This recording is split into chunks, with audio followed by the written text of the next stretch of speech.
नमस्कार दोस्तों। इस वीडियो में हम जानेंगे डेट डेटा टाइप को, जो कि बहुत ज़्यादा इस्तेमाल होता है। डेटा टाइप जब भी आपने डेट या टाइम में कोई काम करना हो, आपको ये बहुत हेल्प करता है डेटा टाइप। तो इसको जानना बहुत ज़रूरी है। इसको इन डेप्थ समझेंगे प्रैक्टिकल एग्जांपल्स के थ्रू। चलिए बढ़ते हैं आगे। तो दोस्तों, जो डेट डेटा टाइप है वो हमें हेल्प करता है डेट और टाइम को अच्छे से मैनेज करने में। ओके, बिकॉज डेट और टाइम एक बहुत ही कॉम्प्लिकेटेड प्रॉब्लम है। क्यों है कॉम्प्लिकेटेड प्रॉब्लम? क्योंकि इसमें बड़े सारे फैक्टर्स आते हैं।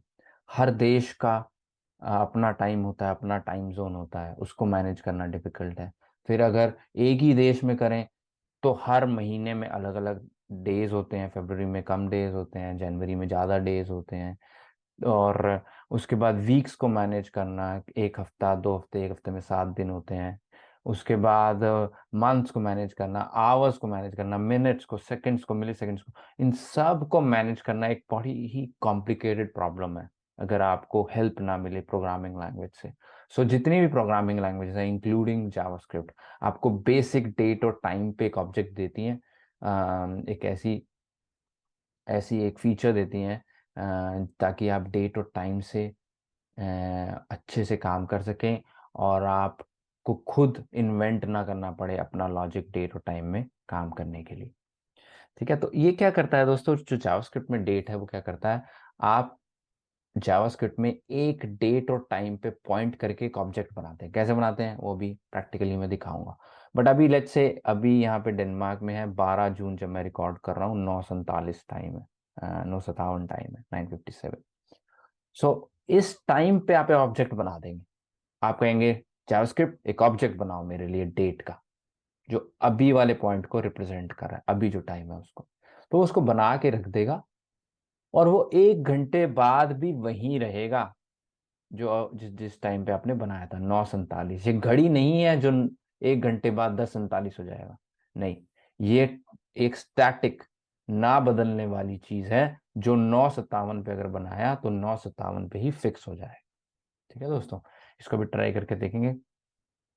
और डेट ऑब्जेक्ट हमें हेल्प करती है कई सारे जो डेट के ऑपरेशंस हैं उनको अच्छे से मैनेज करने में। जैसे कि किसी को, आपको जानना है कल क्या तारीख होगी, आपको जानना है परसों क्या तारीख होगी, आपको जानना है कल जो बीत गया तब क्या डेट थी, तारीख थी, और जो 2 दिन पहले क्या थी, 3 दिन पहले क्या थी, 1 साल बाद क्या, 2 साल बाद क्या, कौन सा वीक डे होने वाला है इसी दिन। आज जैसे 12 जून 2023 है, 12 जून 2024 को ट्यूसडे होगा या वेडनेसडे होगा, क्या होगा। ऐसी सारी कैलकुलेशंस करने में बहुत हेल्प करता है डेट हमें। उसके बाद टाइम जोन को हैंडल करने में हेल्प करता है। टाइम जोन्स क्या होते हैं दोस्तों, जैसे मैंने बताया हर देश का अपना एक टाइम होता है। ठीक है, ज्यादातर देशों के अपने अपने टाइम है। कई देशों में एक ही देश में, जैसे यूएस में एक ही देश में कई टाइम जोन है, क्योंकि इतना बड़ा देश है वो।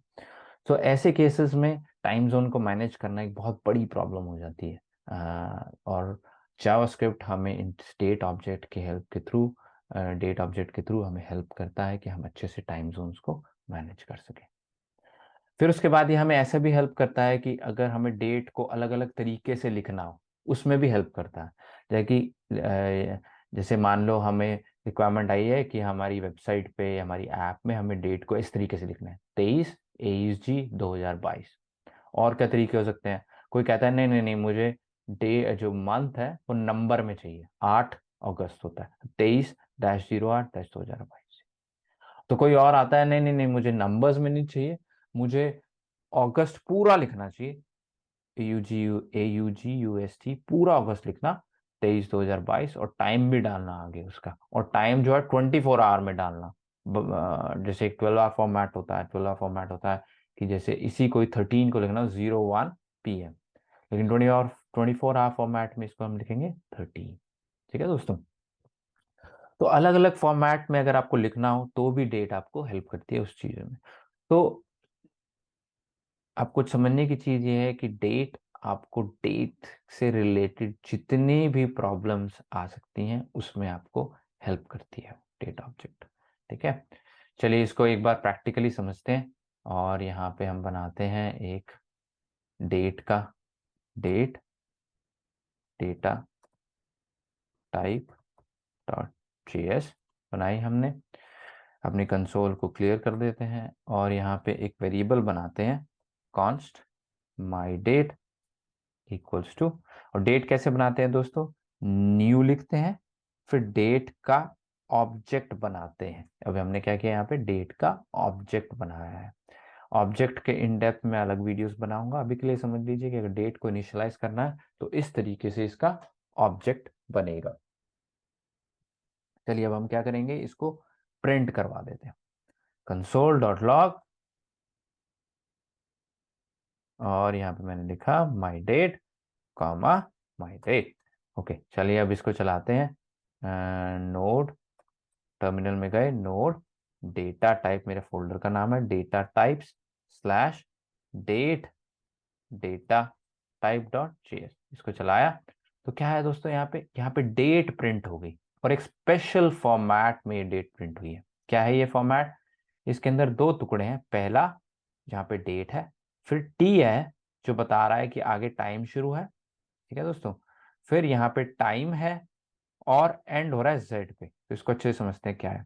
तो पहले आया ईयर 2023, फिर आया 6 जो कि मंथ को रिप्रेजेंट कर रहा है, अभी जून चल रहा है आज, और आज की डेट है, आज की तारीख है 12, ये तो होगी डेट का कंपोनेंट। अब आता है टी जो कहता है टाइम है। टाइम में क्या है दोस्तों, यहाँ पे घंटे 8, मिनट 1, सेकंड 32, और एंड में मिली सेकंड। मिली सेकंड क्या आता है वो भी मैं आपको बताऊंगा, मिली सेकंड 972, और एंड में जेड, जेड कह रहा है ये यूटीसी का टाइम है। मेरे यहाँ पे अभी डेनमार्क में जो टाइम है वो है 10:02। ठीक है, अगर मैं इसको दोबारा चलाऊंगा तो ये आएगा 8:02। ठीक है दोस्तों, तो यूटीसी का टाइम ये बताता है। यूटीसी क्या होता है वो भी अभी समझेंगे, बट ये जेड जो है, जेड कहता है ये यूटीसी का टाइम है, कोऑर्डिनेटेड यूनिवर्सल टाइम है, और इसीलिए यूटीसी और डेनमार्क में टाइम में 2 घंटे का फर्क है, इसीलिए यहाँ पे ये 10 की जगह मुझे 8 दिखा रहा है। ठीक है दोस्तों, तो इसके कंपोनेंट्स हैं, कई सारी चीजें यहाँ पे ये शो कर रहा है, और सारी चीजें वो अच्छे से मैनेज भी करता है हमारे लिए। चलिए समझते हैं यूटीसी क्या होता है दोस्तों। यूटीसी आपको हेल्प करता है दोस्तों, जब हम ग्लोबल लेवल पे कई कंट्रीज के साथ काम कर रहे होते हैं, तब UTC standard time keeping system है। टाइम की कीपिंग सिस्टम क्या है, जो कि ऐसा सिस्टम है जो कि सारे देश इस टाइम सिस्टम को फॉलो करते हैं। अगर नहीं करेंगे तो आपस में बात करना मुश्किल हो जाएगा। तो ये टाइम कीपिंग सिस्टम है जो हेल्प करता है, अगर कोई इवेंट करना है, कोई शेड्यूल करना है, कोई मीटिंग करनी है किसी ने वर्ल्ड वाइड लेवल पे, तो यूटीसी टाइम बहुत हेल्प करता है लोगों को आपस में कोऑर्डिनेट करने। कैसे हेल्प करता है, लेट्स से 3 लोग एक टीम में काम कर रहे हैं, एक यूएस में है, एक जापान में है, और एक हमारा इंडिया में, और वो तीनों अलग अलग टाइम जोन में है। यूएस का अपना टाइम चल रहा है, इंडिया का अपना टाइम चल रहा है, जापान का अपना टाइम चल रहा है। तो एक कहता है कि जी हम अगली मीटिंग 1 बजे करते हैं, जापान वाला कहता है, तो इंडिया वाला कहेगा जी मेरे 1 बजे, यूएस के 1 बजे, या जापान के 1 बजे, किसके 1 बजे। तो ऐसे केसेस में जापान वाला ये कह सकता है कि आप तीनों के, हम तीनों के एक नहीं, यूटीसी में जब 1 बजेगा तब मिलेंगे। ठीक है, तो इस केस में क्या होता है, लेट्स से मैं आपको एग्जांपल के थ्रू समझाता हूँ। तो ये दोस्तों ये बहुत अच्छी वेबसाइट है जिसके अंदर आप अलग अलग टाइम जोन्स देख सकते हैं और यूटीसी भी देख सकते हैं। जैसे कि यहाँ पे आ रहा है हमारा पास यूटीसी का टाइम जोन है, यूटीसी में अभी 8:07 बजी है, कोपेनहेगन में 10:07 बजी है। मैंने यहाँ पे, यहाँ से आप और भी सिटीज या कंट्रीज डाल सकते हैं, जैसे मैं यहाँ पे डाल देता हूँ अभी ग्रीस डाल देता हूँ, ग्रीस, ग्रीस, ग्रीस एथेंस मैंने डाल दी। ठीक है दोस्तों, सो ग्रीस एथेंस मैंने डाल दिया तो एथेंस का भी टाइम आ गया। ठीक है, तो यहाँ पे आप देख सकते हैं कि ये इस ब्लैक बॉक्स के अंदर कि जब यूटीसी में 8 बजती है तो कोपेनहेगन में 10 बजती है, टोक्यो में 5 शाम की बजती है, लंदन में सुबह की 9 बजती है, इंडिया में दोपहर की 1:30 बजती है, और एथेंस में 11 बजती है। अब देख रहे हैं सारे टाइम अलग हैं, लेकिन सारों का ही कुछ ना कुछ डिफरेंस होता है यूटीसी से। यानी अगर आप देखें कि इंडिया का जो टाइम है वो यहाँ पे दिखा है 5.5 घंटे आगे है यूटीसी से। लंदन 1 घंटा आगे है, टोक्यो 9 घंटा आगे है, कोपेनहेगन 2 घंटा आगे है। ठीक है दोस्तों। सो इधर से सारे जो है ना अपने टाइम का डिफरेंस निकाल लेते हैं यूटीसी से, कि मैं 2 घंटे आगे हूँ, मैं 9 घंटे आगे हूँ, मैं 1 घंटा आगे हूँ। तो इससे सबको आपस में बात करने में आसानी होती है कि हम सारे मिलेंगे यूटीसी पे 1 बजे। तो सारे मैनेज कर लेते हैं अपने टाइम को कि मैं 1 बजे का मतलब है यूटीसी में, 1 बजे का मतलब है मेरे यहाँ पे इतना टाइम होगा, उसके अकॉर्डिंग हम मिलते हैं। तो इस चीज में यूटीसी हमें हेल्प करती है जब हमें कोऑर्डिनेट करना हो अलग अलग देशों के टाइम को। ठीक है। तो इंडिया और यूटीसी में 5.5 घंटे का फर्क है, तो इंडिया जो है वो आगे है। डेनमार्क और यूटीसी में 2 घंटे का फर्क है, डेनमार्क जो है वो आगे। ठीक है। अच्छा, एक और चीज समझने की है दोस्तों कि जो मंथ्स होते हैं ना जावास्क्रिप्ट में, वो मंथ्स जो है वो 0 से स्टार्ट होते हैं। ये बहुत जरूरी चीज है समझनी कि मंथ्स अगर एक मंथ का आ जाए तो नंबर 1 वो होता है नॉर्मल, जब हम भाषा में इस्तेमाल करते हैं नंबर 1 होता है जनवरी, 1 से स्टार्ट होता है। लेकिन जावास्क्रिप्ट की दुनिया में जनवरी 0 से स्टार्ट होता है, 1 फरवरी होता है और दिसंबर 11 होता है।